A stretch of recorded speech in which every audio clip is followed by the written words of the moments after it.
The technology that they're building now, most startups are failing right now because they're achieving things that have biases built into them. I'm Terrence Southern. I'm the founder and CEO of Robotopia. Robotopia is a manufacturing automation system integrator.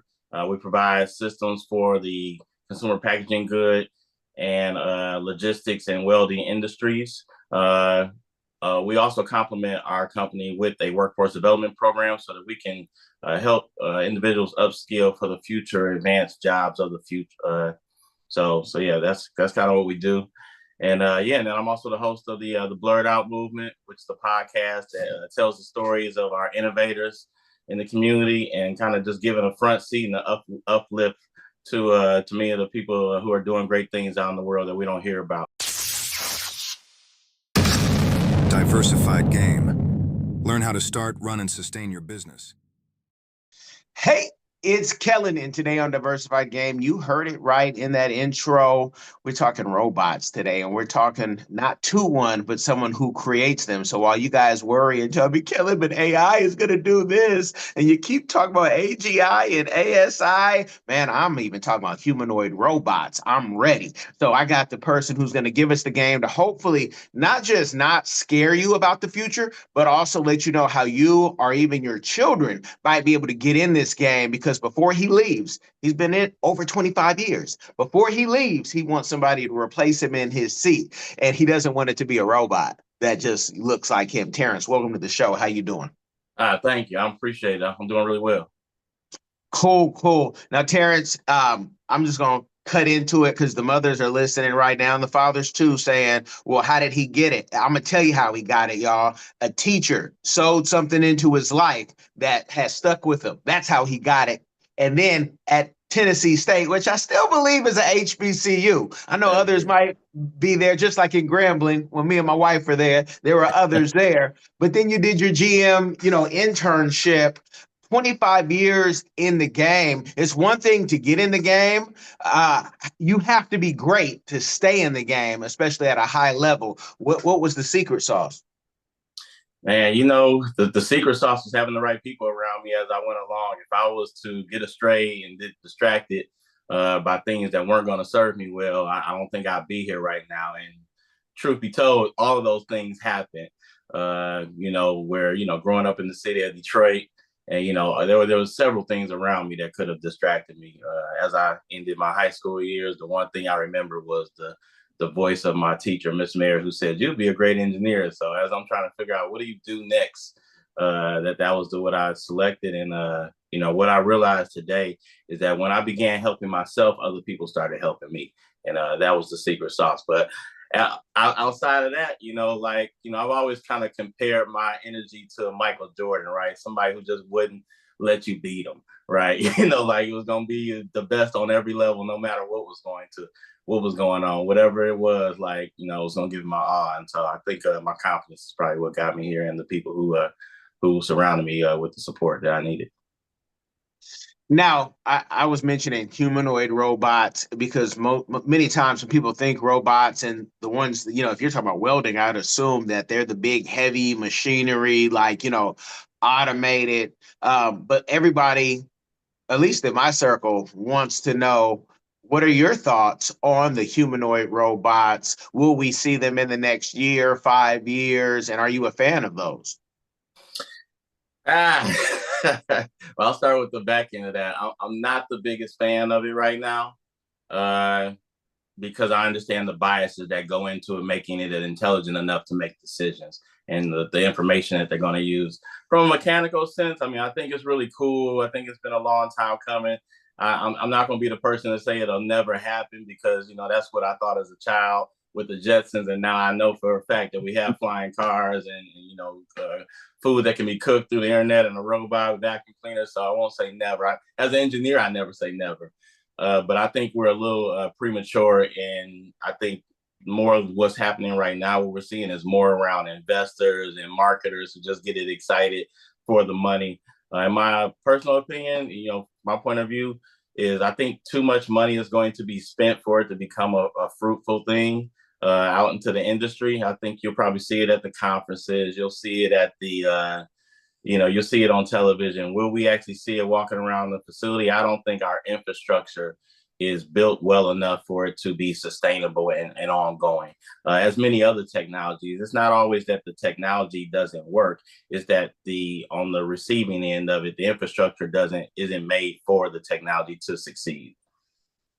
So is it because, most of us like the robots that you mentioned clean your floor, which never worked on my floors the way I wanted them to. I needed Rosie to come back and, Yep. do a double take. It didn't matter if I had carpet, wood, it would never give me my $600 back.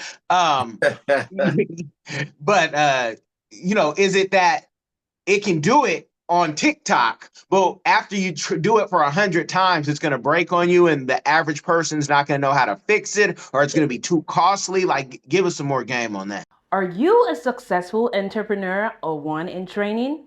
You've got the vision, but do you have the right partner to build your brand, your team, and your future online and off? At cprfirm.com, we offer expert consulting, financial guidance, and life coaching because we believe in doing life with our clients. After all, what is it for a man to gain the world and lose his soul? Founded by Callan Cash Coleman, we help our clients not only succeed, but plan to retire rich. Your business deserves the best. Start building your legacy today at cprfirm.com. All of those things, man. You nailed it. Like, that's exactly what I'm pointing to there. Like, let's take the Boston Dynamics robot that's been dancing, and you saw it do a flip and it jumped up on the box. Like, the part that everyone saw was when it achieved it. The part that nobody saw is the 100,000 times that it tried it before it actually got it right. So now it's like, all right, make it do it a second time, and it can't do it right. So now we're on to 200,000 before it did it twice. The efficiency and repeatability of that is just not made for the industry. There's all kind of things you get robots to do. And what I kind of mentioned to people is that many of the things that we are hoping that the humanoid robots will do for us, the industrial robot arms can already achieve with, a couple, multiple tools to make it happen, such as a robot's seventh axis slide, which is a linear rail that allows for it to move side to side. Horizontal, vertical. You can make it happen. It just might take a little bit more money, but at least it's a proven technology. What we're attempting to do with this is not just the robot side of it, but then they're going to take the software end of that, and that's going to be the AI. And so then I asked the questions around AI, like who programmed it, who owns the data, right? And then what are their biases, right? Can you have a culture that is not aligned with mine, tell me what's best for my house? Like, I don't vacuum that way. Like, let's take the lawnmower, for instance, right? They got lawnmowers out there, and I'm sure that the lawnmower can do vertical lines, horizontal lines, or diagonal lines. Somebody out there making circles. We don't do that, right? Right?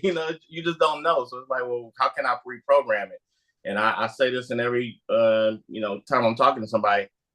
I think we all just need to be confident enough and have enough knowledge on how to program our own solutions, and then make the technology work for each person, in a custom way. The technology that they're building now, most startups are failing right now because they're achieving things that have biases built into them.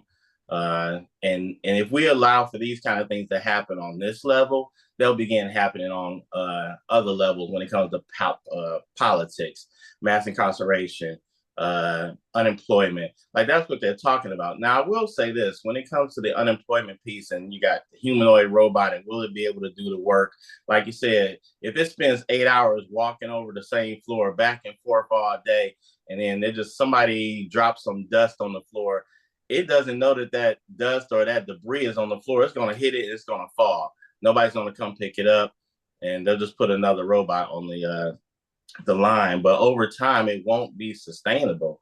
But the other challenge is that we now have a workforce that does not want to do those jobs, right? It's just not there. The workforce is going away. This has already been researched, proven. During, McKinsey and Company had a report in 2019. It said 80-90% of the Black and brown population was in manufacturing was going to be displaced by automation. It didn't mean that it was going to be humanoid robots though, but I can see where everybody's mind is going. It's I think nobody wants the jobs, right? And the reason for robotics to be in place and when it comes to automation is that you got safety, right? A lot of these jobs aren't safe. You got high labor turnover. If somebody keeps on quitting the same job, eventually you're gonna put somebody in place that can't quit. That's a robot. Quality, right? You want good quality. People don't make the same decision about the same things on any given day, right? None of us have the same opinions. None of us have the same experiences. Put a robot in place, it's going to be repeatable. So those are the reasons why we use the technology. And most people have never even been in a manufacturing facility, so they have no clue how things are made. Like the part that I get frustrated with, and I end on this, is that the way that it's presented on social media and in the media, and influencers who have no expertise even talking about this, it gets everybody's heart jumping. And me, I'm one of those people that get online. I sit there and think like, should I say something? So it's not worth the argument. Every now and then I'll jump in and say that's not true. Like this has been around 20 years, and yeah, so. Well, and I'm sure you've been to, CES, the Consumer Electronics Show in Vegas, and I love the show. I mean, you get to see tech that most people are like, that doesn't exist, you're lying. But, and I remember going for the first time, I didn't have to work it. And I was like, yes, I get to go around and actually do what I want to do, right? And you see like a sous vide machine that can cook your food for you already as long as you put the ingredients. I got so many of those. And when you go to Asia, you really see how far America is behind.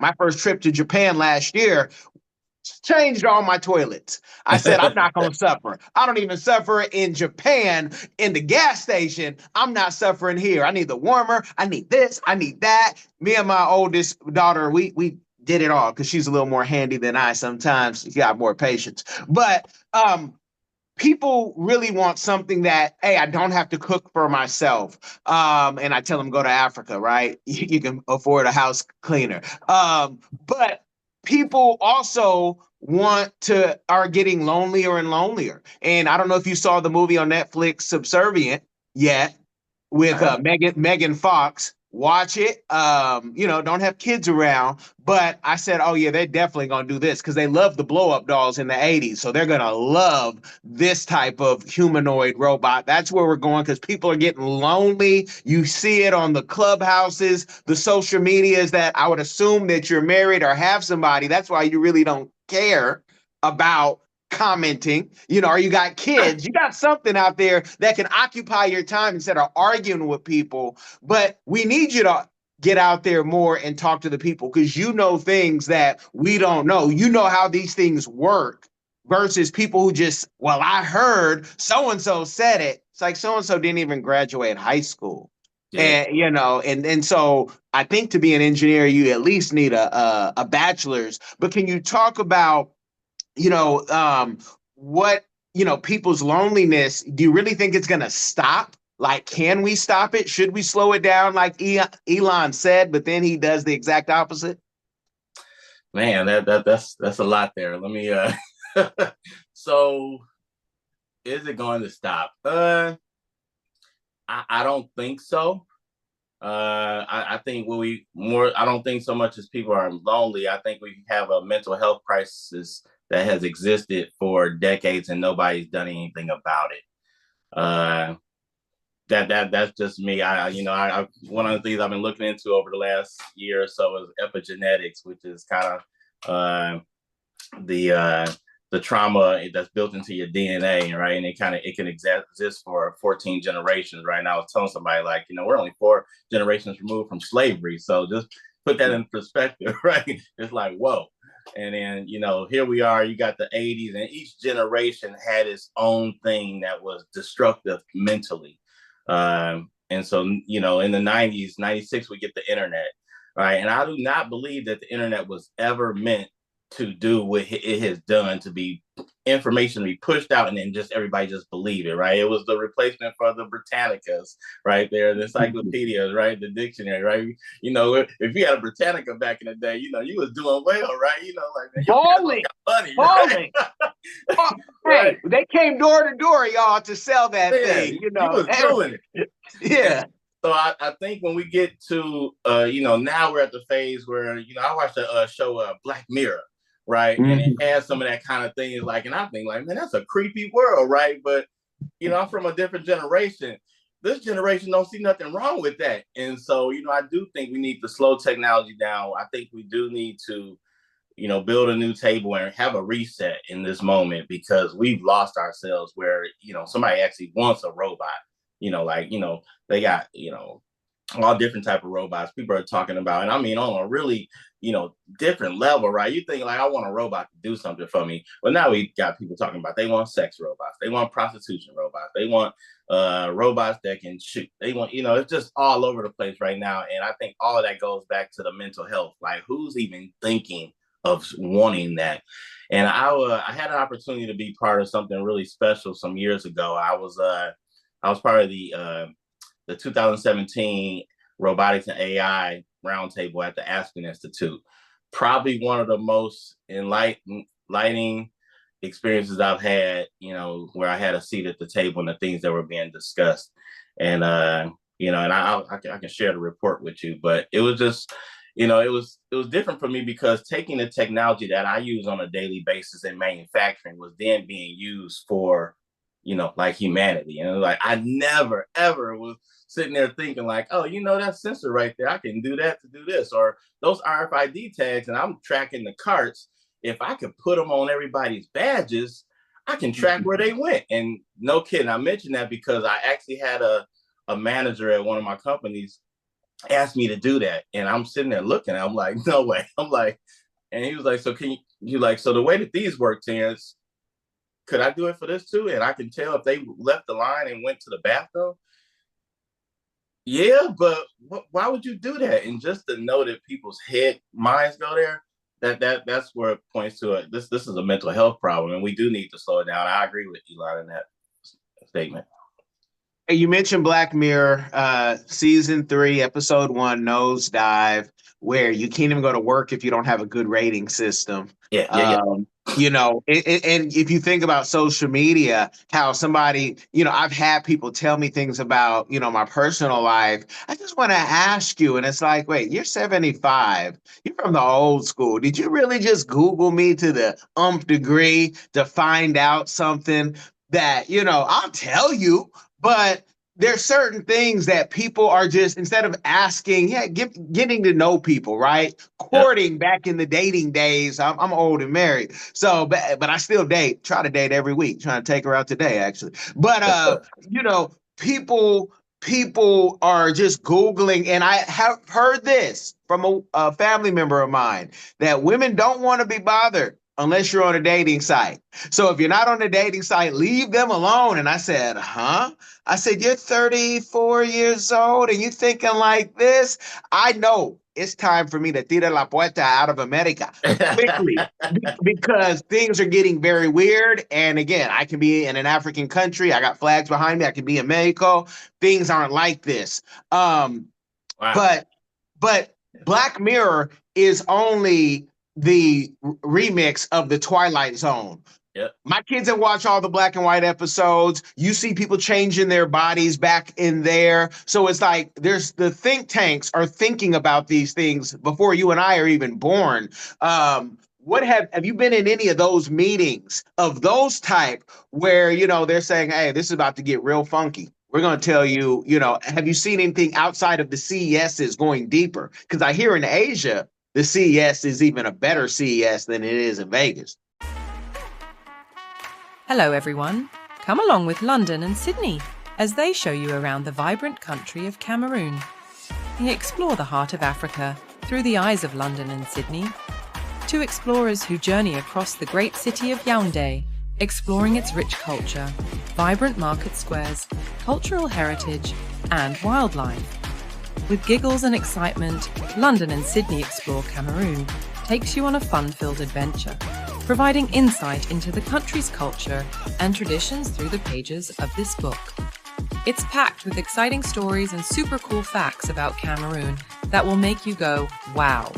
Get your copy now, available on Amazon and in libraries near you. There's only one easy way to experience the exploration of Cameroon, and it's through London and Sydney. Don't wait, get yours. Yeah, I've been, of course, like the Aspen Institute was one of those meetings where things were talked about that's deep in the future, and everything we talk about there has not happened yet, but they're on the cusp of making it happen. CES, of course. I've been to some automation conferences that are in Germany, but haven't been to any in Asia yet. I'm sure it's probably on a next level stuff. So, but no, honestly, I think about those things myself. Like when people ask me questions, they're like, "Oh, wouldn't this be cool?" I'm like, yeah, but right, it might be cool from a visual standpoint. What's not cool is that where are they going to get the information from, right? And is that your information? I always tell people when you start using these AI tools, do you know what you're giving up, right? What's the trade-off?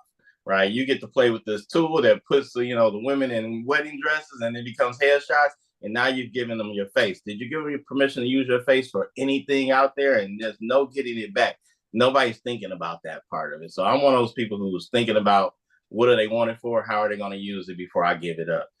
When it comes to solutions like that, as it relates to what are the next level technology? I think like Black Mirror did a pretty interesting job. I mean, not too long ago, we had the situation where, I think just recently somebody was set on fire on the subway, right? And that's crazy, right? And the one thing everybody asks is that nobody helped, right? Everybody pulled their phones out and started recording. Well, I was like, whoa, that happened on Black Mirror. You watch TV and you never think that like, okay, all right, people not that crazy. They are. Right. Going back to my previous statement about mental health, is like, so everybody just watched her try to walk around on fire. It's like, oh man, that happened in the television episode. And, I think it was season 5, first episode of season 5 on Black Mirror, where they're playing the 2 video games, and you got Anthony Mackie and the other brother playing video game. I had to turn it off. I couldn't watch that. I'm like, I never want video games to get like that. There's a young person out there that think that would be cool. And I don't know, like you mentioned the dating sites. I am single. I'm not married. I wish I was married. I do have a daughter though. But you're right. People get on the internet and they start searching you out. And then, when you do get to talking to them, they've already like, yeah, I know. It's like, well, you don't really know anything about me. Like, what you read, but anybody can figure that part out. You don't know me. And that's the problem. People think that they know who you are or what you do or what this means just because they see it. And that makes it very challenging. I'm not on the dating site. Maybe that's the problem, but I'm with you. It's weird out here. And I focus on creating innovation and impacting the community and leaving it a better place than I found it. Hopefully. Well, you are talking to the date doctor with 4 couples married. Number 5, I got to do it, and I can do it, but I'm gonna bring you again to an African country. South Africa, Kenya would look good on you, and you can have more than one. You can have 2, but you got to be able to afford that too. And I don't recommend that to most people if you don't have one, because you already have lost the hair here. My hairline is receding, and I might just cut it all off soon. But relationships take time and effort. Anywhere you go in the world, women are women until they're robots. What? Yeah. Well, things are, getting weird, but people want this technology. A lot of people want it. And again, there's going to be somebody, Dr. Evil, somebody's going to create this stuff. But just to get in the game for the parents or the kids listening, and they're like, well, what do I have to do? Because do I have to go get my PhD? Can I learn any of this in 6 months and somebody will hire me where I can kind of just learn? Because maybe I'm a dyslexic. I found out later in life, like I was right under 40, that, hey, I'm dyslexic. I learn different, but I already had a graduate degree. So people are like, whatever. I taught myself how to learn. There were other methods. I just had to teach myself, What can people do to get in the game in robotics, and talk about some of those salaries? Because people don't know. Somebody will go get their degree and then say, wait, there's not $1 million in this to work for somebody. and because they didn't do the research, they didn't go on LinkedIn or Indeed and say how much are these. So give us the game on the payment and how that works and how long it takes to get to the six figures mark. Yeah, sure. No, I'll start here. There are several different ways to get into the robotics world of robotics, and there's several different lanes to be in as it relates to that, right? So I do robotics from an industrial standpoint. Then you have people who do robotics from a research standpoint. You got people who are in robotics from an academia standpoint. And then you just got people who like to tinker with stuff, right? And all of them pay good money because investors are looking for the next cool thing out there. As far as a money standpoint, to get everybody engaged, I think the average person can come out of college and easily make $100,000 in an industrial job. If you're somebody who's already innovated something, you have a patent, you might get more, but that more might come through, funding and like incubators and accelerator programs to get investors excited, which isn't easy to do, which is why a lot of startup companies are failing recently, is because that they don't work for the real world. But going back to the community, how do you talk to that kid? One of the things I enjoy outside of my normal work is working with young people, right? Getting their mind, pushing their minds to go to the next level, believing in themselves. The way that I had people around me, my teachers and my mentors and neighbors believed in me. And that starts with, I have several youth robotics and drone programs that introduce these type of technologies to the young people, and they love it, right? First question I get, you show them a robot and they say, is it going to move?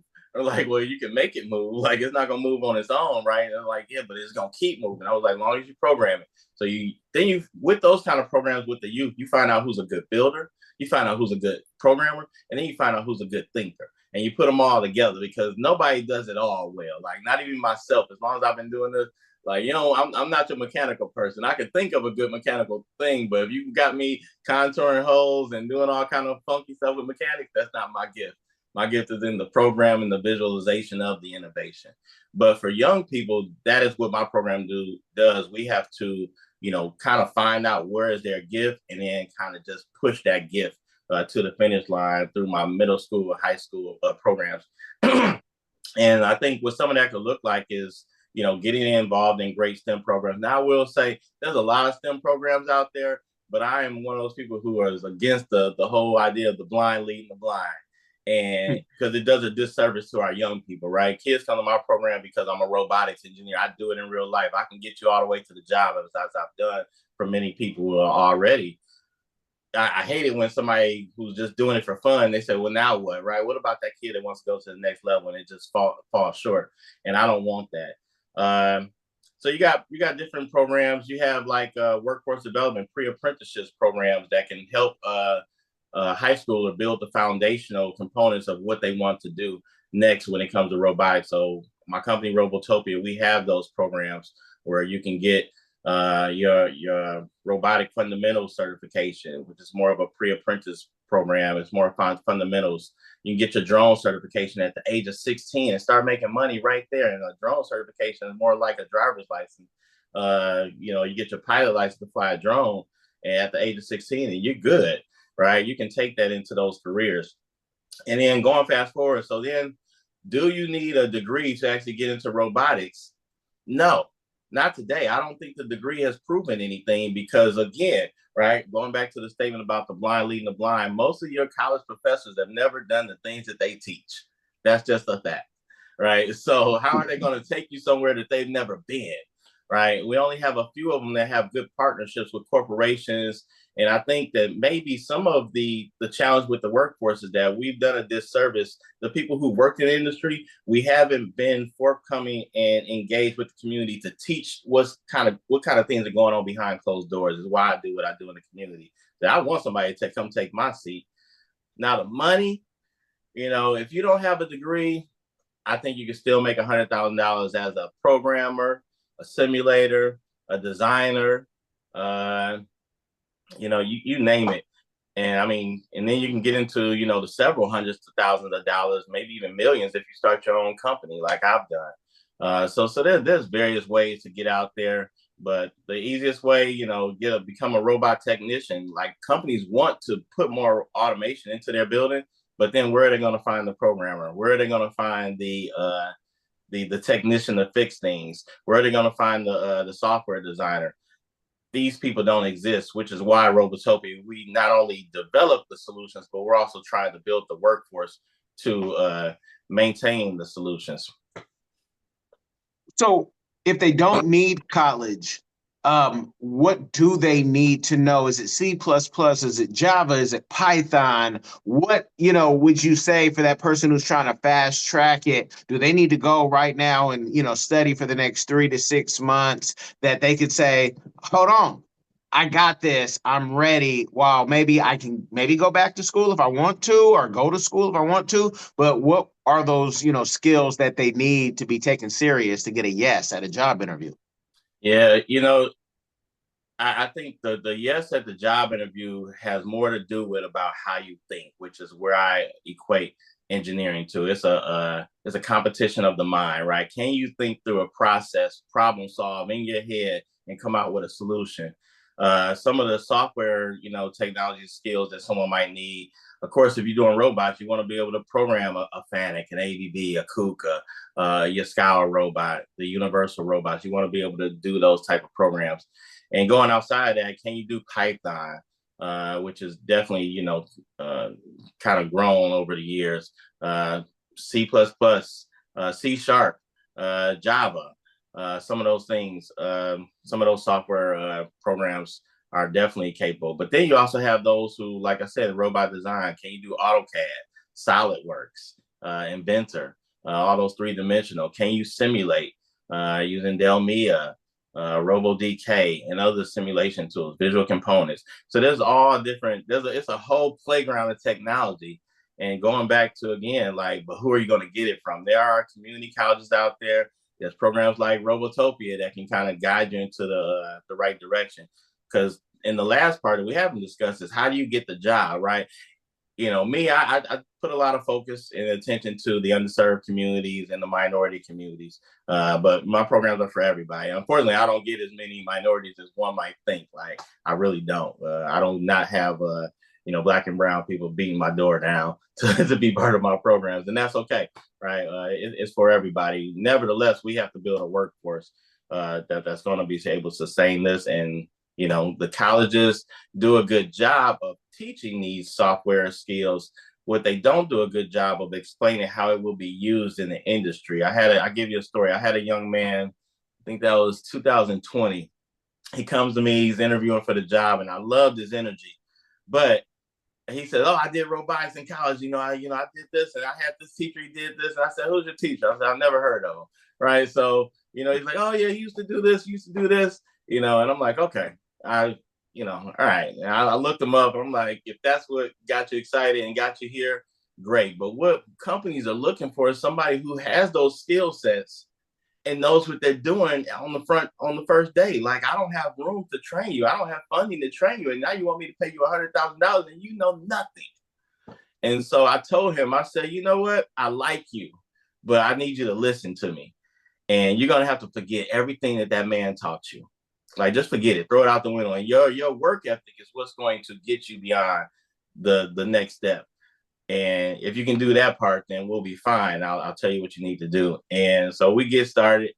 And every time something went wrong, he called the company, the robot company. I'm like, what are you doing? I'm like, you got to stop and think about what is happening. What just went wrong? No, I take that back. The first thing he did is kept calling me. Right. So now I can't get any work done because I have to keep showing up on the plant floor to kind of help him. So I said, quit calling me. I should be your last resort, not your first. So now he starts calling the company. I said, don't call them. They sell robots. They don't reprogram something that's already you're programming. Eventually, I told him, say, go look on the internet. If you Google the problem, there's going to be a thread of all these robot engineers talking to each other, and they're going to give you this answer. You're not the first person to have this problem. I think for probably about 3 months, I had to stand over his shoulder, but because he was a learner, now he's a manager at a major company, 3 years later, 4 years later. So, these kind of things can happen if you're taught by the right person. But when people are taught by the wrong person, they go out into the field. And I know a lot of companies deal with this. These kids think they know what they're doing and they want to be paid for it on day one. And I have no problem telling them, like, you don't know anything. But with the right attitude, the right character, I'll take you there. And I know that to be true because somebody was that way with me too. And isn't that true for all of us who are, young, dumb, and full of y'all know what it is? Because even when, you're a nurse, you come in, you think when you are coming in as a CPA, I know people who've worked at Ernest and Young, that I went to Grambling with, they thought they knew, and they're like, we didn't know anything. I knew PR because I was already doing PR and consulting while in college, but it's not till like your rent goes from 250 to, hold on, you want how much in California or in Massachusetts? How much for that nice fireplace? Now things are in real life, like it gets real in the field. I'm out of Louisiana, right? So I think in anything you're gonna have to probably stop. This ain't how the real world works. Even in politics, we see it with politicians. But it's good that you have that. Now, you said something about, young Black kids not beating down your door, which them and they mamas, that could also stop him from being single too, I'm thinking.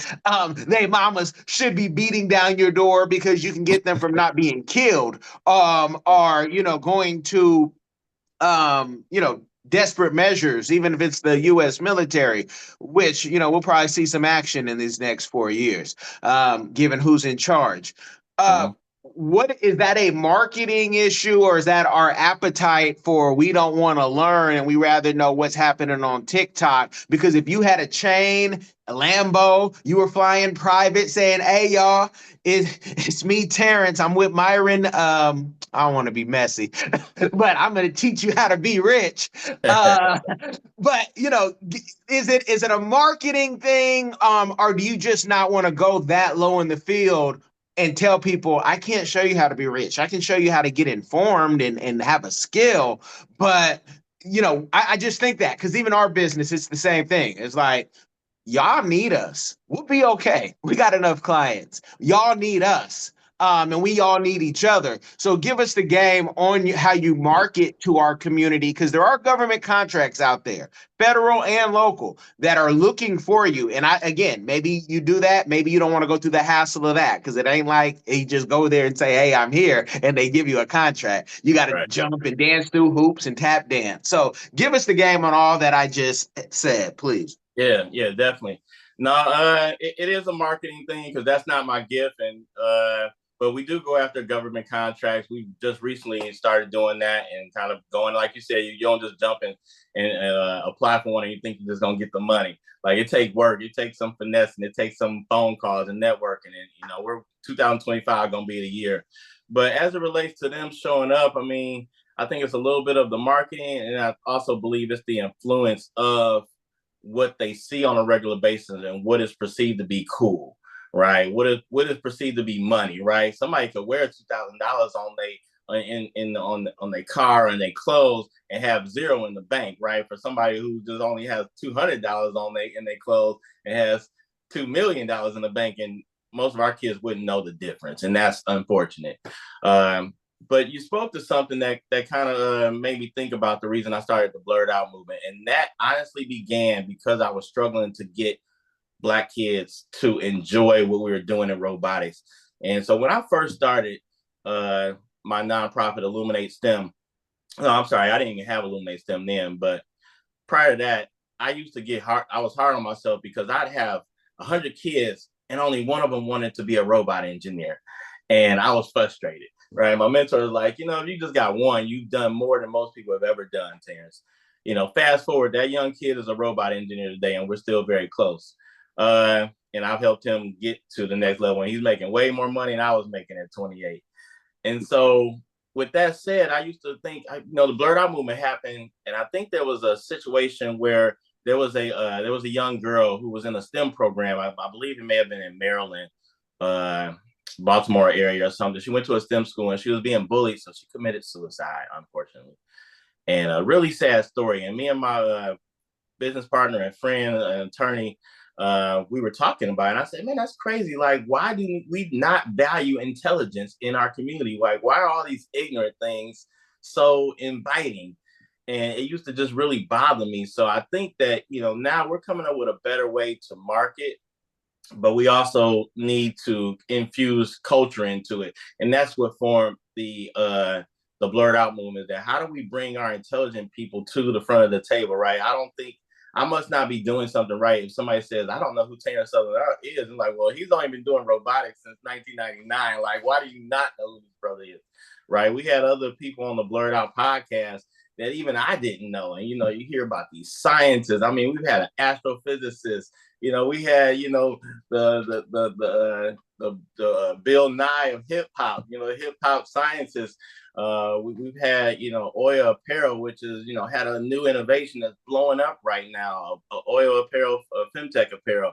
But we had some really great people that nobody knew, including myself. And so the goal is, how do we keep putting ourselves out there as innovators, as scientists, as technologists, people who are doing great things in the community, and be seen the same way as we see, all these athletes, all the entertainers, the celebrities. Like, it frustrates me. We are the only community that I'm aware of that when it comes to politics, when it comes to, things that are going on in the community, when it comes to technology, they go ask a celebrity, what do they think about this? Like, I'm mad when they go to will.i.am and he wants to tell everybody what's going to happen in AI, right?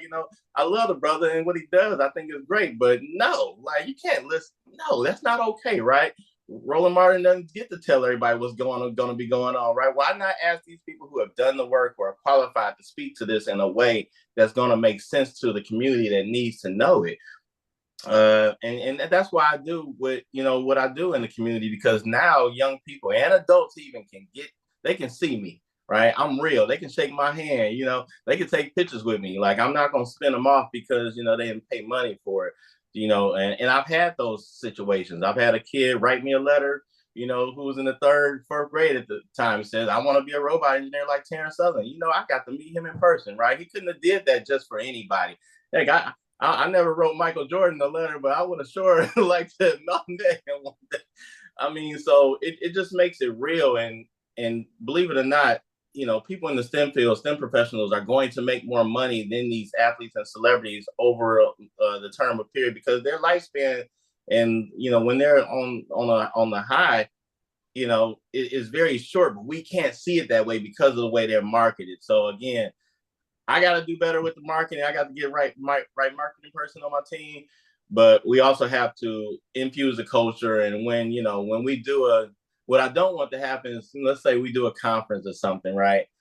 I don't want it to have to turn into a party, right? Where I'm drawing in all the negative.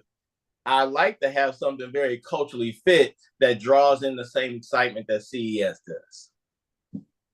Gotcha. And this is I'm teaching moment right now, because you have beautiful websites across all your platforms. Thank you. It's just what I'm telling my team, and we're working on something that I'm not happy with yet. Neither are they, but we all need our own portals. So if that's just something behind a wall like PHP, using that, we need our own portals, especially with what they are doing with the revised digital currency. I'm old school. We used to call digital currency, and they used to call us criminals. I'm old school, like that, right? Because we didn't have the money, and outside of eBay or certain things, you couldn't just get online. So you had to do what you had to do legally to trade and with your people. But so far.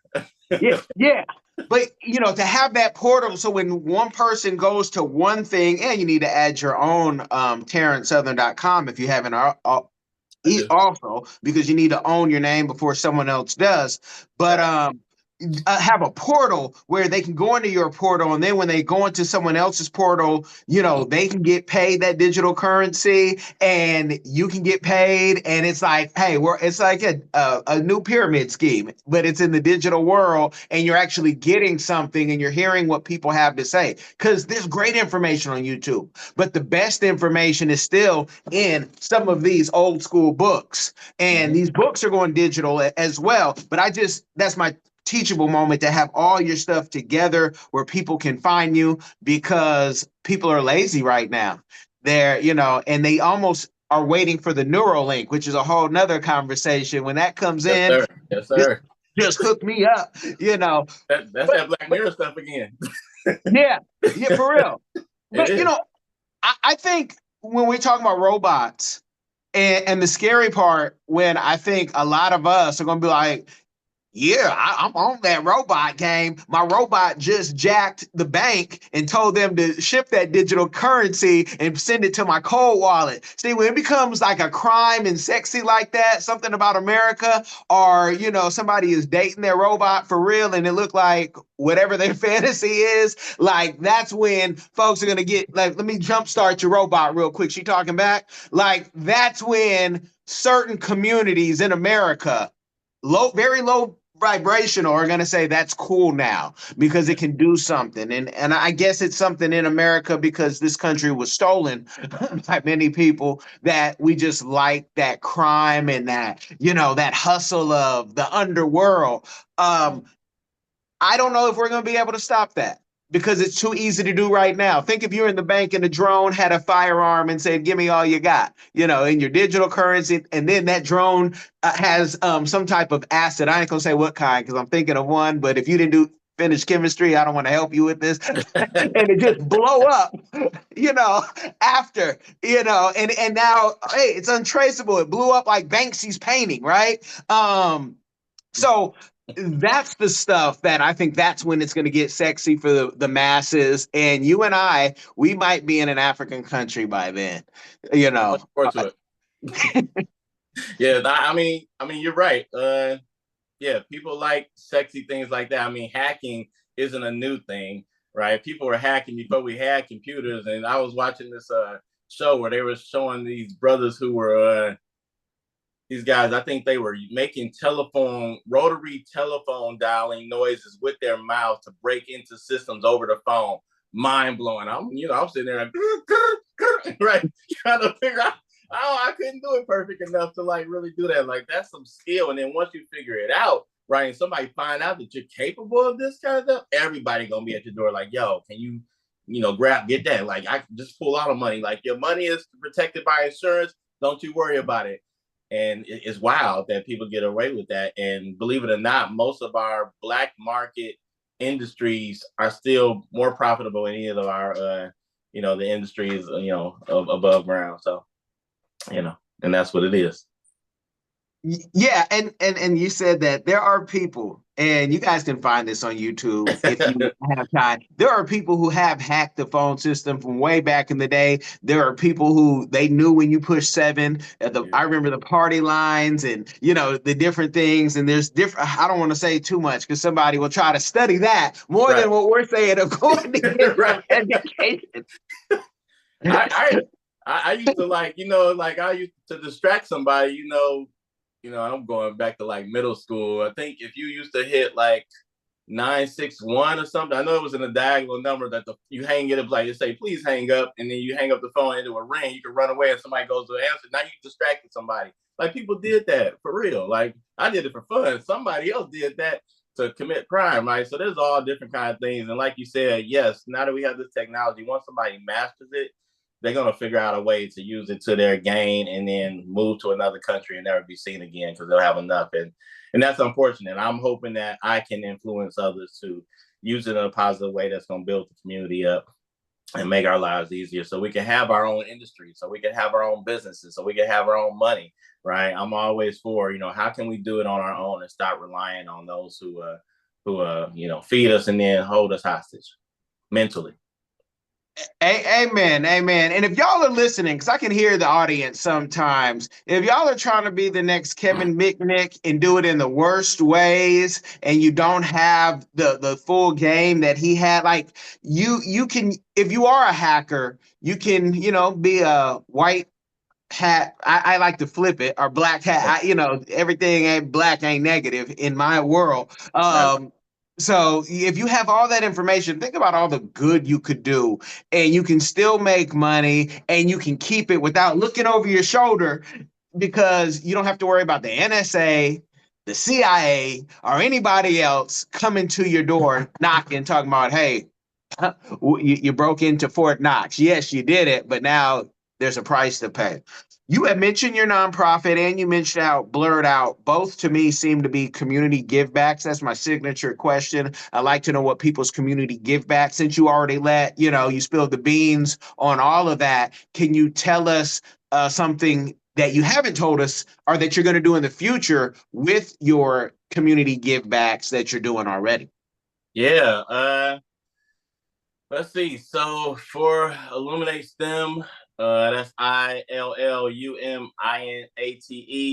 and then STEM. And the STEM stands for Sustaining Talent and Elevating Minds, right? So it's a play on the acronym because we know it's for science, technology, engineering, and math because I'm involved. One of the things that we're doing different this going forward is how do we help other nonprofits grow? Like I mentioned, there's a lot of nonprofits out there who do things in the STEM world. And I question if they're doing things that are being tracked, monitored, and elevated for them to grow as well, right? There's enough for everybody to kind of be involved, but are you teaching the right things that a young kid will need to go to the next level? And my program alone isn't enough to capture everybody, right? So we was like, okay, Terrence, if there's these programs out there that teach robotics or drones or any other technology on a very basic level, but they don't have a version of you at their program, then how can you help them grow so we all grow? So we're going to be doing more of that, and also we'll be doing some research this year with other organizations because we have been successful with taking somebody all the way in the elementary school phase, and they're now robot engineers today, right? Not I don't know how many people can say that, but I know the numbers got to be small. I said, no, I took this person from the 4th grade and now they're in the industry, right? You got to be connected on both ends to do that. So we want to help other organizations do that. And because I know it from the corporate end and I know it from the educational end, I'm able to help make that happen. So I want to be a vessel to other organizations, which means that I'm going to be stepping back from Illuminate STEM, and we're going to be hiring this year. So that's going to be a good thing. So we're talking to a lot of partners and everything, and I'm excited about that. As for the Blurred Out movement, it's taken shape a couple different ways over the years since it all. At first we just had some T-shirts, right? And it was just cool. We got the glow in the dark shirt that says "Be Your Awesome Self," and then we got the original Blurred Out logo shirts on blurredout.com, and that's BLERDOUT. It started out, we were just having a conversation on how can intelligent people from the community be better seen, the innovators, right? How can we be seen like the celebrities and athletes? What's coming next with that? We have our cohort that is about to start. One of the things that I'm really passionate about is innovation. We talked about how this country evolved and was built on the backs of Black people, people of African descent. And one of my challenges to myself and the community around me is that how do we go back and reclaim our innovation? There was a moment where we weren't even able to have patents because it was illegal, right? So we went on innovating things and then just have to pass it on to people like Thomas Edison and such, right?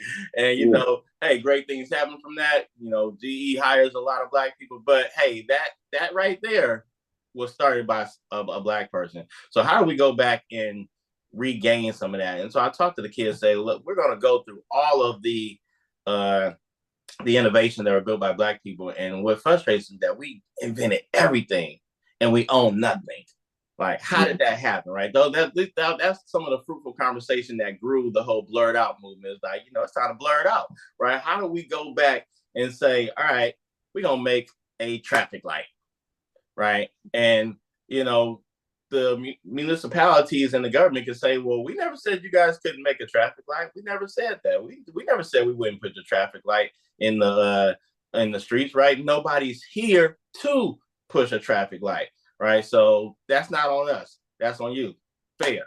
Okay. Well, here's what we're going to do. We're going to create something that's going to be innovative. We're going to put a patent behind it, and we're going to put it in every major Black city across the country. And all we got to do is show up, right? And so I'm trying to get everybody together to go show up. And so we're just going to start off with a small cohort. We're going to develop something. We're going to make it work. We're going to make it amazing. And then we're going to go push it. And then we're going to go do it again, and we're going to do it again, and we're going to do it again until we can put our names back behind and say, you know, I'm doing this because of my ancestors, the people who made a pathway for me. And there's so many things that we invented, and we just not connected to it. And if we aren't connected to it, we don't even know those stories. So that's what we do on our podcast. And then we're gonna have our first event coming up this summer 2025. We'll have the first Blurred Out conference, and I'm excited about that.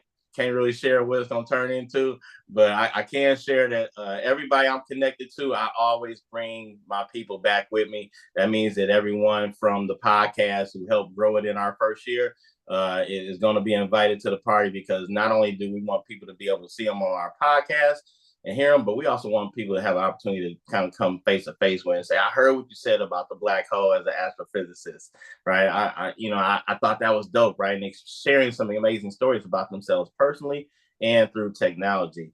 So a lot of exciting things happening. And right now I'm preparing for the 2025 season that's going to start in February. 2025 will kick off with a whole new host of great innovators and guests on the Blurred Out podcast. We're seeking sponsorship now, so we're just doing some really crazy things so we can kind of market ourselves better and go further this year with everything that's going on. Well, I hope, because I believe you're in Dallas, Texas, you can get possibly the future president, Mark Cuban, to, be on that ticket, even though, he's going to take a step back. He's still always going to be in tech until he leaves here. Then Mark will be, his AI and hologram is dope. It's already here. I saw it years back at CES, right? Yeah. But I hope, getting people like that, and even like XRP Chiz or XRP Bags, getting these nerdcore or crypto type artists who have a certain sector of people who are dope artists who are giving you rap like we used to have in the 80s, and 90s, some game you could use, something you could like, oh, okay, let me take that and, okay, thank you. But we're not getting a lot of that now, but I hope those type of people you're able to reach out to, because that's what gets at least a certain amount of people, especially us who are into that stuff, because we want to hear what the next thing is, because we want to wait on the future and be like, yeah, we had something to sell you. And again, it's what I'm into. This is what I do. So I hope that happens. Do you have, besides the podcast, do you have a book or any other, ways people can connect with you so they can get some, maybe weekly game, if not daily? Yeah, sure. So you can definitely follow my website, www.terrencesouthern.com. That's TerrenceSouthern.com. And so I share a lot of information on my website, and probably update it for the new year. But anyway, I do have a book coming out this February. It'll be here in the spring. I don't want to mark the date for sure, but this spring, my first book will be coming out. It's a book that I'm really anxious about, excited about, and it's a little bit of my story, but it also shares one of the things why I was able to achieve what I've achieved, and share that with others. But, that came with several different challenges. And most of that came down to trust, right? Trust in myself. I think one of the reasons that the community struggles is because we don't trust each other. We don't trust ourselves because of all the trauma that's been built into our experiences. So it's just about overcoming those things, but, and how to push forward through some of the most challenging moments. And heck, I talk about, things that I've been through personally that I think most people probably would have gave up, and it's gonna share some things about me that I've never told anybody or share with anybody, but it's all in the past now. So I'm trying to serve my community better by sharing more of me, so that they know I'm real, and that this wasn't just something that I just got lucky or anything like that. So the book is coming out. Of course, they can follow me on I'm on Instagram, LinkedIn, and Facebook. On Facebook and Instagram and TikTok, I'm the Robo Bro. So the TheRoboBro. And then of course, just on LinkedIn, I'm Terrence Southern. 2 R's and the E.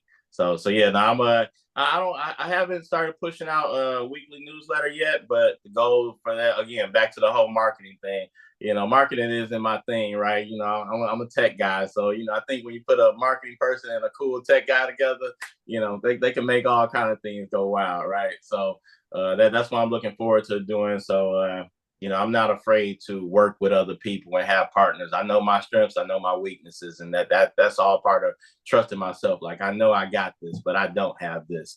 But I'm willing to learn, and I want to learn from somebody who is, like, I'm an expert in robotics. I need somebody who's an expert in marketing, cultural liftoff startup program. So yeah, that's where I'm at, and I love to connect with everybody.